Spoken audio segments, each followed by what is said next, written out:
1절에서 13절까지 보겠습니다.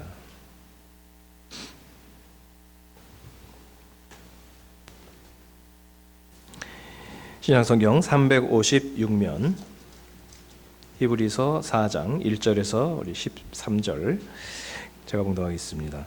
그러므로 우리는 두려워할지니 그의 안식에 들어갈 약속이 남아 있을지라도 너희 중에는 혹 이르지 못할 자가 있을까 함이라. 그들과 같이 우리도 복음 전함을 받은 자이나 들은 바 그 말씀이 그들에게 유익하지 못한 것은 듣는 자가 믿음과 결부시키지 아니함이라. 이미 믿는 우리들은 저 안식에 들어가는도다. 그가 말씀하신 바와 같으니 내가 노하여 맹세한 바와 같이 그들이 내 안식에 들어오지 못하리라 하셨다 하였으나 세상을 창조할 때부터 그 일이 이루어졌느니라.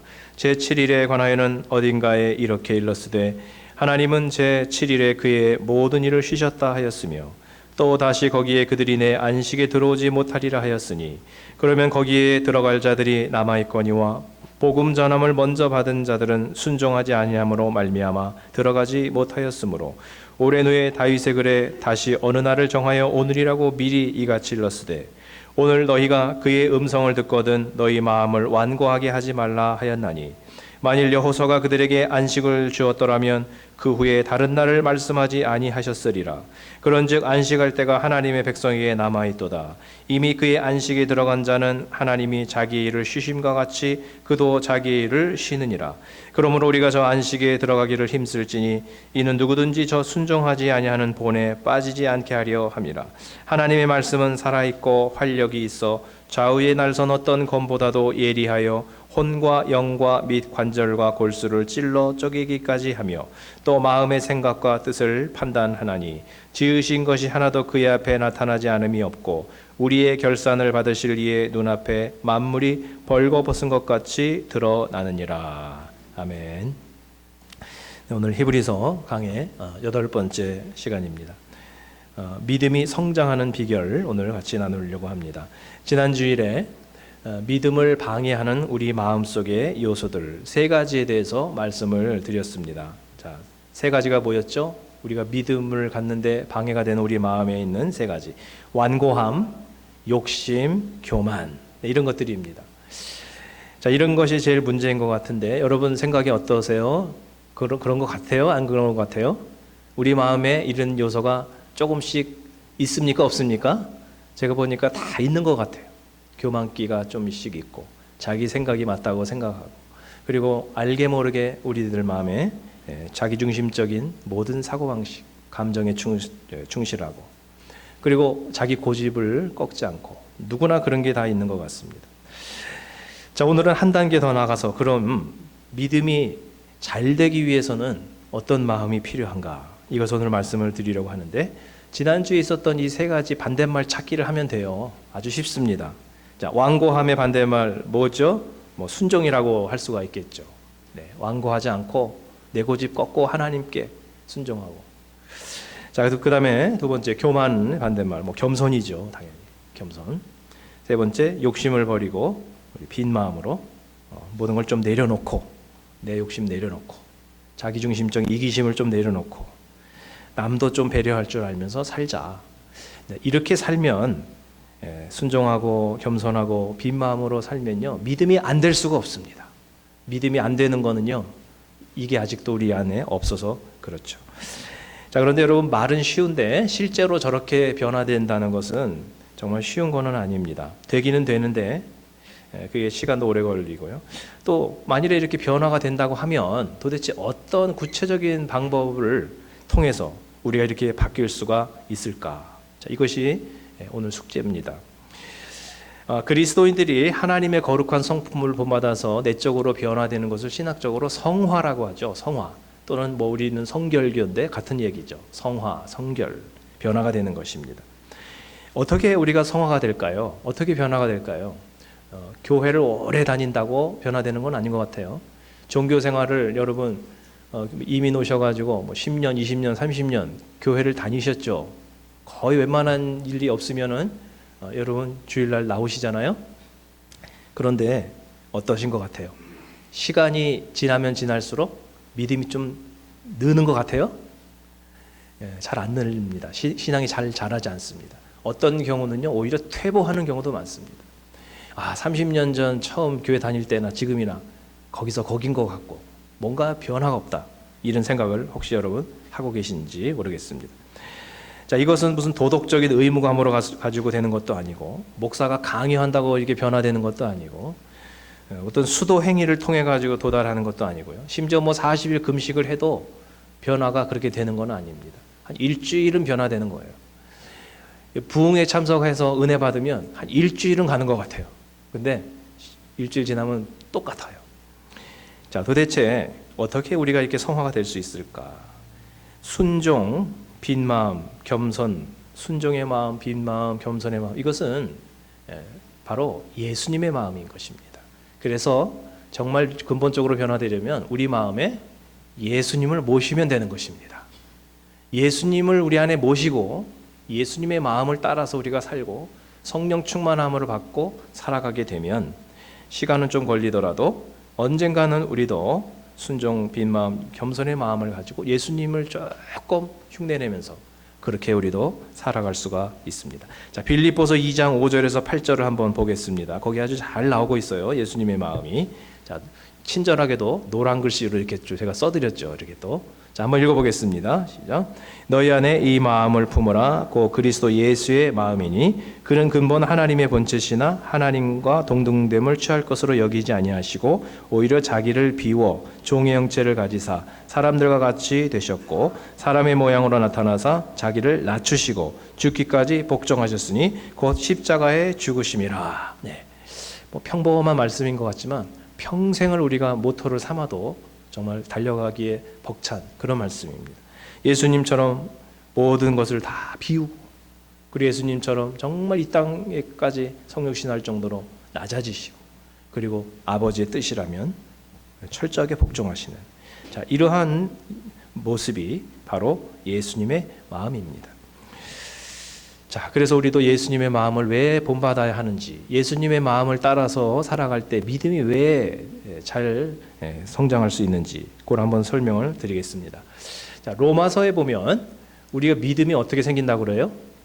믿음은 들음에서 생긴다고 그러죠. 하나님의 말씀을 들을 때. 자, 한번 로마서 10장 17절 세 번역으로 한번 같이 읽어보겠습니다. 시작.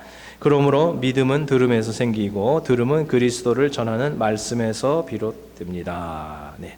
신구약 말씀이 모두 하나님의 메시지고요. 그 중에서도 특히 신약 성경 중에서도 예수 그리스도의 십자가의 복음, 자, 이것을 들을 때 정말 구원의 믿음이 생기게 됩니다. 그런데 우리가 말씀을 안 들은 건 아니잖아요. 여러분 주일날마다 오셔서 설교 듣고 또 방송 들으시는 분들도 계시고, 하여튼간에 요즘은 인터넷만 누르면 좋은 이런 말씀들이 많이 있어서 듣기는 참 많이 듣습니다.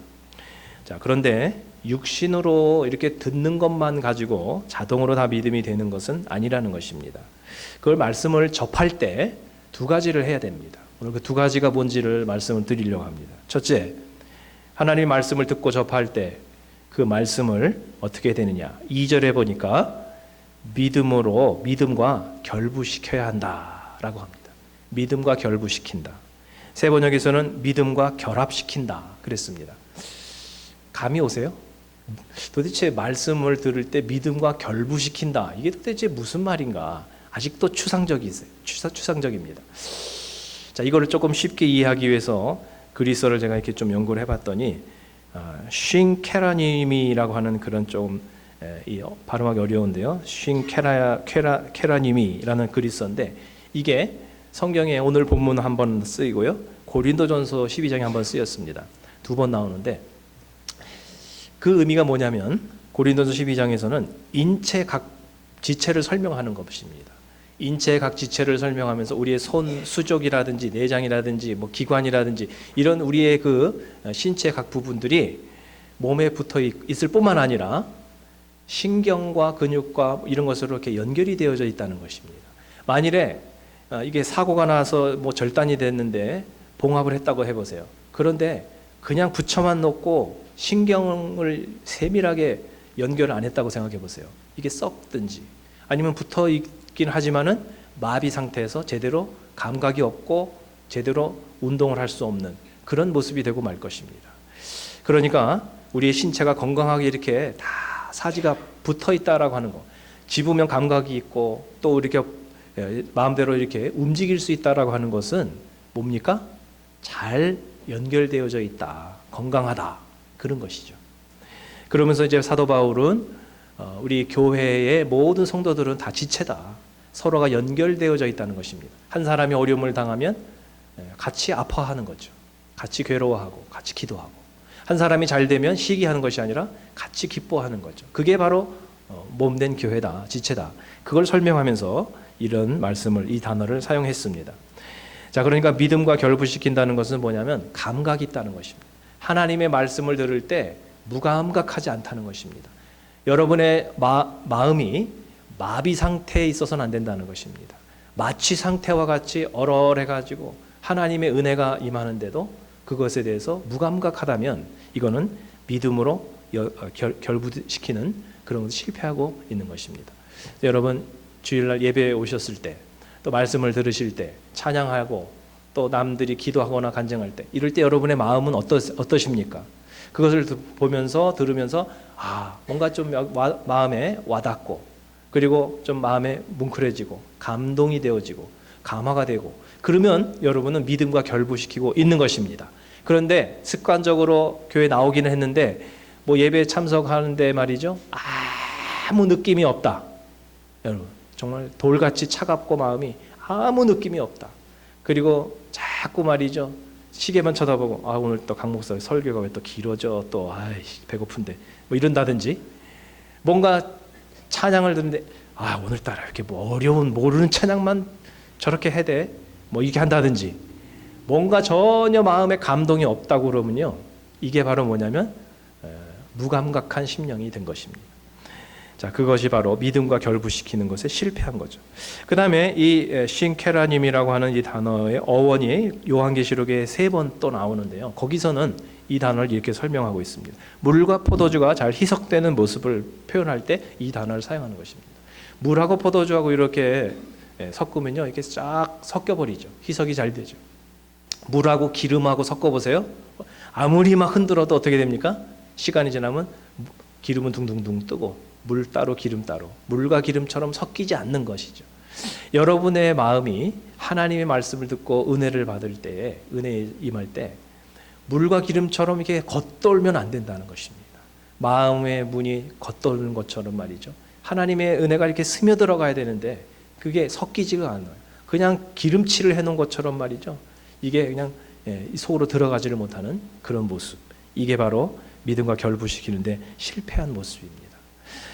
사랑하는 여러분, 여러분의 마음이 하나님의 말씀을 접할 때 믿음과 결합시키시기를 바랍니다. 그래서 여러분의 마음에 감각이 있으시기를 바랍니다. 그리고 하나님의 말씀이 여러분 마음속에까지 스며드시기를 바랍니다. 잘 섞이시기를 바랍니다. 그럴 때 이게 믿음이 되는 것입니다.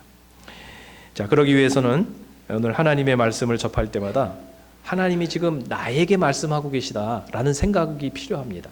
자, 데살로니가전서 2장 13절 말씀을 한번 다 같이 보겠습니다. 이러므로 우리가 하나님께 끊임없이 감사함은 너희가 우리에게 들은 바 하나님의 말씀을 받을 때에 사람의 말로 받지 아니하고 하나님의 말씀으로 받음이니 진실로 그러하도다. 이 말씀이 또한 너희 믿는 자 가운데서 역사하느니라. 하나님의 말씀이 이렇게 여러분 가운데 주어질 때 이게 자꾸 딴 사람한테 주는 말씀이라고 생각하면 은혜가 안 됩니다. 오늘 하나님이 오늘 예배를 통해서 나에게 뭔가를 말씀하고 계시고 싶어 하시는구나. 그런데 내가 직접 하나님의 음성을 들을 수가 없으니까 오늘 예배를 통해서 오늘 뭐 찬양의 가사라든지 오늘 성경 구절이라든지 설교라든지 예배를 통해서 오늘 하나님이 나에게 뭔가를 말씀하고 계시구나, 이렇게 민감하게 그걸 사모하는 마음을 가지시고요, 겸손하게 오늘 하나님이 무슨 말씀을 하시든지 오늘 나에게 어떤 메시지를 지금 전하고 계시구나 라고 하는 자세로 오늘 예배를 드리시고 하나님의 말씀을 들으시기를 바랍니다. 이렇게 할 수 있으려면 참 겸손이 필요하거든요. 그러면 믿음이 막 이 안에서 역사하기 시작을 하는 것입니다. 그렇지 않으면 우리의 믿음이 말씀을 들어도 자라지를 못합니다. 자, 그래서 예수님의 마음이 필요한 것입니다. 예수님처럼 겸손해야 하나님의 이 음성을 들을 수가 있고 하나님의 말씀이 나에게 유익하고 그리고 내 마음속에 이렇게 스며들어올 수가 있기 때문에 교만함이 이게 튕겨나가 버리거든요. 내 생각이 이걸 가로막아 버리거든요. 그래서 겸손하라라고 하는 것입니다. 그래서 겸손한 사람은 은혜를 잘 받고 교만한 사람은 하나님이 물리치시고 은혜를 주시지 못한다라고 하는 것입니다. 자, 두 번째 말씀을 들을 때 유익하려면 12절의 말씀을 생각하셔야 됩니다. 12절 말씀해 보니까 세 번역으로 보면 하나님의 말씀은 살아있고 힘이 있어서 어떤 양 날칼보다도 더 날카롭습니다. 그래서 사람 속을 꿰뚫어 혼과 영을 갈라내고 관절과 골수를 갈라놓기까지 하며 마음에 품은 생각과 의도를 밝혀냅니다. 네, 이렇게 말씀합니다. 그래서 하나님의 말씀이 우리 안에 이렇게 흐뭇하게 좀 받아들이기 쉬운 말씀을 주실 때도 있지만 어떤 경우는 좀 우리 마음에서 받아들이기 힘든, 내가 소화하기 힘든 그런 말씀들도 꽤 있습니다. 그렇지만 그럼에도 불구하고 이것을 우리가 기꺼이 인정하고 받아들이고 나의 약함, 나의 치부를 그 말씀을 통해서 하나님께서 드러내실 때가 있습니다. 그럴 때 이걸 애써 부인하는 것이 아니라 맞습니다, 주님. 제 모습이 그런 모습이죠. 인정합니다. 이렇게 우리가 대할 수 있는 자세가 필요하다는 것입니다. 인간관계에서도 여러분 쿨한 사람이 좋죠. 여러분 어르신들 쿨하다는 말 아세요? 요즘 그런 말을 많이 씁니다. 쿨하다. 어떤 뜻인가 하면 쉽게 말해서 꽁하다의 반대말로 생각하시면 됩니다. 꽁한 거의 반대말이 쿨한 사람인데 쿨하다는 표현을 요즘 어떻게 쓰냐 하면 인간관계 속에서 자기의 잘못을 누가 지적할 때 인정할 것은 인정하고 쿨하다. 그게 쿨하게 인정하는 거죠. 누가 지적할 때 발끈하면서 민감하게 이렇게 하는 것이 아니라 누가 지적하면 맞아요. 인정하는 거죠. 또 남의 잘못을 용서할 때도 더 이상 막 꼬치꼬치 따지지 않고 과거는 덮고 우리가 앞으로 잘합시다. 이렇게 말이죠. 어떻게 보면요 세상 사람들이 우리 크리스찬보다 더 쿨해요. 그 사람들은요 뭐 대포 한잔 하고 다 풀어버리잖아요 그냥. 근데 우리는 그냥 막 얼마나 어떤 경우는 막 꽁한지 모릅니다. 어떤 분들은요 막 10년 전 사건도 끄집어내가지고 뭐 그때 내가 정말 섭섭했어 뭐 이런 식으로 얘기를 합니다. 우린 기억도 안 나는데 그걸 다 기억하고 있는 그런 경우도 있습니다. 자기 잘못을 지적받으면 변명하기 바쁘고 어떻게든지 좀 막 공격하고 싶고 그 다음에 한번 상처를 받았다고 하면은 오랫동안 앙심을 품고 속에 담아두고 있는 이런 것이 꽁한 거죠. 쿨하지 못한 것이죠. 자, 그렇기 때문에 사람들은요 쿨한 사람을 좋아합니다. 꽁한 사람은 조금 부담스러워합니다. 하나님과 관계 속에서도 저는 크게 다르지가 않다고 생각을 하는데요. 인간관계를 통해서 하나님 관계도 배울 때가 있어요. 하나님 관계에서도 우리가 쿨한 믿음이 필요합니다. 하나님이 우리를 책망하실 때가 있습니다. 그러면 그걸 애써 부인하면 안 됩니다. 하나님 앞에 그걸 인정해야 됩니다. 하나님이 나에게 뭐라고 말씀하십니다. 좀 불편한 진실을 말씀하실 때가 있습니다. 그럴 때 그것을 우리가 막 커버하지 말고 하나님 맞습니다. 그게 제 모습이죠. 맞습니다. 인정합니다. 이렇게 하나님 앞에 우리가 솔직하게 회개하는 자세가 필요합니다. 얼마 전 한국에 친구 목사가 카톡이 왔는데요. 가끔 뭘 이렇게 보내줘요. 근데 뭐 어떤 경우는 뭐 이렇게 그림도 보내주고 뭐 이렇게 글도 보내주고 그러는데 어떤 경우는 제가 뭐 일일이 답장을 못 할 때가 있습니다. 이번에는 한국이 무지하게 더운가 봐요. 선풍기를 보내줬더라고요. 선풍기가 막 돌아가는 그림. 그러면서 누르면 바람이 나와요. 그래서 눌렀더니 안 나오더라고요. 그래서 이제 뭐 바빠가지고 그런가 보다 하고 웃고 넘어갔는데 좀 이따 또 왔어요. 그런데 카톡이 왔는데 좀 웃긴 내용입니다. 굉장히 친하거든요. 나이도 같고 이제 같이 신학교 공부를 했습니다.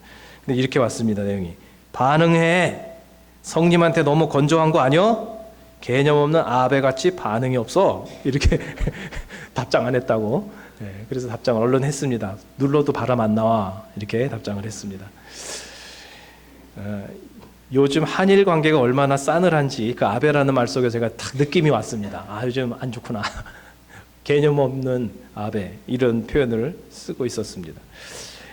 일본에 대해서 생각하면요, 아무리 과거에 잘못을 했어도 진정성 있게 사과를 하고 인정을 하는 쿨한 자세가 있었다면 어느 정도 좋은 관계를 우리가 회복할 수도 있었을 것입니다. 왜냐하면요, 독일은 일본보다 더 했거든요. 600만을 학살했잖아요. 일본은 그 정도는 아니었잖아요. 600만 명을 학살을 했는데 진정성 있게 회개를 했습니다. 그들이. 그 다음에 사죄를 했고요. 이스라엘 앞에 가서 총리가 무릎을 꿇었습니다. 실제로. 그랬을 때 이스라엘 사람들이 기억은 한다, 끝까지. 그러나 용서는 해 주었습니다. 자, 그런데 일본이 만약에 그렇게 쿨하게 인정을 하고 정말 과거를 사죄하고 청산을 한다면 그 뭐 못 받아들일 것도 없겠죠.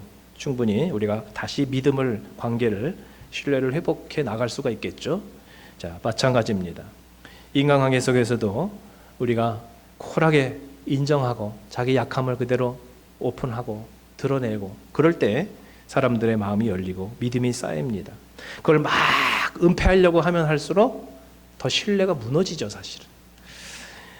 자, 하나님과 관계 속에서도 믿음은 바로 하나님과의 관계인데, 자, 하나님 관계 속에서도 우리가 하나님 우리를 향해서 죄인이라고 얘기하시는데 우리가 아니라고 나는 비교적 다른 사람에 비해서 나는 그래도 도덕적으로 깨끗하게 살았는데 무슨 죄인이냐고 이렇게 한다면 하나님과의 관계가 형성되기가 어렵습니다. 그런데 하나님께서 우리에게 무슨 말씀하시든지 쿨하게 인정하고 회개하고 이렇게 하나님 앞에 우리가 엎드리고 나간다면 우리와 하나님과 관계가 좋아질 수밖에 없고 믿음에서 우리가 점점 자랄 수밖에 없다는 사실입니다. 그래서 예수님께서도 공생의 사역을 시작하실 때 이 구원의 복음을 전할 때 제일 먼저 회개를 외치셨거든요. 자, 마가복음 1장 15절 이르시되 때가 찼고 하나님의 나라가 가까웠으니 회개하고 복음을 믿으라 하시더라. 네, 회개하고 나서 그럴 때 하나님 앞에 우리의 잘못을, 죄를 인정할 때 믿음의 역사로, 구원의 역사로 나갈 수가 있다라고 하는 것입니다.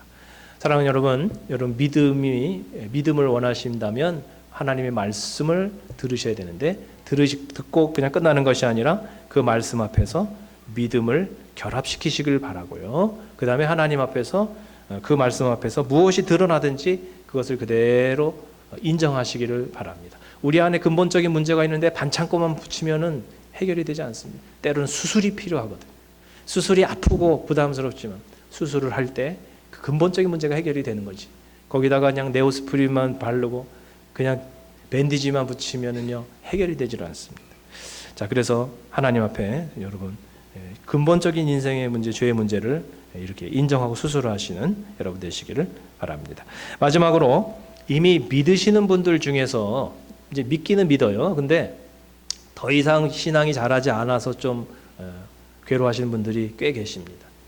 믿은 지도 오래됐고 믿음은 분명히 있어 구원의 확신은 있는데 신앙이 더 이상은 자라지를 않아요. 그러신 분들이 있습니다. 자, 그 이유는 뭘까요? 그것은 욕심 때문에 그렇습니다. 이기심과 욕심입니다.